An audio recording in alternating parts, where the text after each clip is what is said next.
Hello and welcome friends in my YouTube channel money minded. जैसा कि मैंने आपसे वादा किया था कि मैं अपने अगले वीडियो में 5 इंपॉर्टेंट पॉइंट बताऊंगा जिसकी मदद से आप अपने म्यूचुअल फंड के किसी प्लान को एनालाइज कर सकते हैं, चाहे आप एसआईपी प्लान ऑलरेडी खरीद चुके हों या बाय करने का प्लान कर रहे हों। चलिए वीडियो को स्टार्ट करता हूँ। सबसे महत्वपूर्ण पॉइंट है एग्जिट लोड।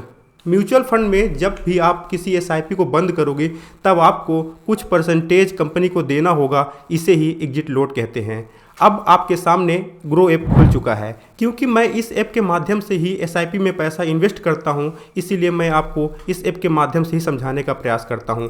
मेरे सामने दिख रहे फंड में क्लिक करता हूं और स्क्रॉल करके नीचे आता हूं। एक ऑप्शन दिख रहा होगा एग्जिट लोड, इस पर क्लिक करता हूं तो आपको 2% का एग्जिट लोड दिख रहा होगा। इफ़ रिडीम्ड बिफोर 365 डेज, यानी 365 दिन के पहले अगर आप अपना पैसा निकालते हैं तो इसमें आपको 2% का एग्जिट लोड देना होगा। अब आपके मन में एक सवाल आ रहा होगा कि मैं अपना पैसा 365 डेज बाद निकालूंगा तो इसमें हमें एग्जिट लोड नहीं देना होगा। लेकिन जो एएमसी है, एसेट मैनेजमेंट कंपनी है, हमसे कई गुना ज़्यादा स्मार्ट है। अगर मान लीजिए आप एक एसआईपी 10 साल के लिए करते हैं और 10वें ईयर में आपका प्लान ये बनता है कि मैं अपनी एसआईपी बंद करके पैसा निकालना चाहता हूं, तो इस पे एग्जिट लोड कैसे देना होगा ये मैं कैलकुलेट करके बताता हूं। जो आपके 9 इयर्स का पैसा है उसमें तो एग्जिट लोड आपका नहीं लगेगा क्योंकि यह 365 डेज को बीट कर रहा है। लेकिन जो लास्ट में 1 ईयर में आपने पैसा इन्वेस्ट किया है उस पर अगर आप निकालेंगे तो उस पर आपको एग्जिट लोड 2% देना होगा। मतलब कंपनी आपसे एग्जिट लोड लेगा वो भी पूरे 2%। दूसरा इंपॉर्टेंट पॉइंट है एक्सपेंस रेशियो। उदाहरण के माध्यम से इसे समझते हैं। आप मान के चलिए कि आप 1 लाख रुपए की एसआईपी हर महीने कर रहे हैं और उस प्लान का एक्सपेंस रेशियो 1% है, तो आपका 1 लाख का 1% 1000 रुपये हुआ, वो आपके इन्वेस्ट होने से पहले ही कंपनी एक्सपेंस रेशियो के रूप में काट लेगी। यानी आपका केवल 99,000 रुपये ही इन्वेस्ट होगा। समझ में आ गया ना एक्सपेंस रेशियो क्या होता है? इसलिए इसे कम होना बहुत ही ज़रूरी है। एग्जिट लोड और एक्सपेंस रेशियो के माध्यम से आपको स्पष्ट हो गया होगा कि अगर आपने म्यूचुअल फंड स्टार्ट कर दिया होगा तो आपकी जो एएमसी है, एसेट मैनेजमेंट कंपनी, वो हमेशा प्रॉफिट में रहेगी। यदि आपको नुकसान हो रहा, प्रॉफिट हो रहा, इससे कोई फर्क नहीं पड़ता है।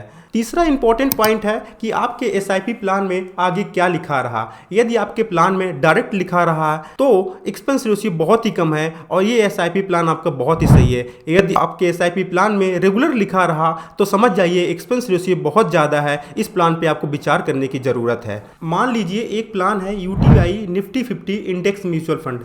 इसमें आपका पैसा निफ्टी 50 में इन्वेस्ट हो रहा है। निफ्टी 50 में जो इंडिया की टॉप 50 कंपनियां हैं वो होती हैं।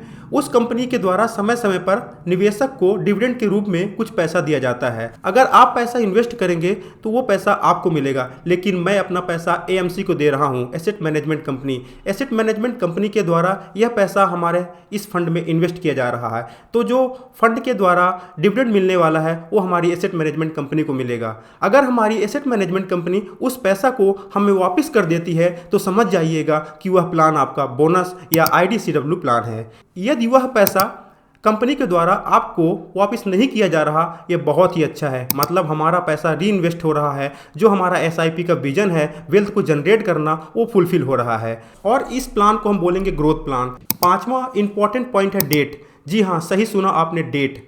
इसके बारे में YouTube में बहुत कम बात होती है, लेकिन सबसे महत्वपूर्ण पॉइंट यही है। आप सबको मैं एक काम देना चाहता हूं कि आप अपने आसपास मित्र से, फैमिली मेम्बर से जो भी एसआईपी कर रहे हैं उनसे पूछिएगा कि आपके एसआईपी डिडक्शन की डेट क्या है, किस डेट को आपकी एसआईपी डिडक्ट हो रही है। यकीन मानिए आप यही पाएंगे कि 90% लोग की डेट जो है 1 से लेकर के 15 तारीख के बीच की ही होगी, क्योंकि हमारी सैलरी आती है और उसी टाइम पर हम अपना इन्वेस्टमेंट करते हैं।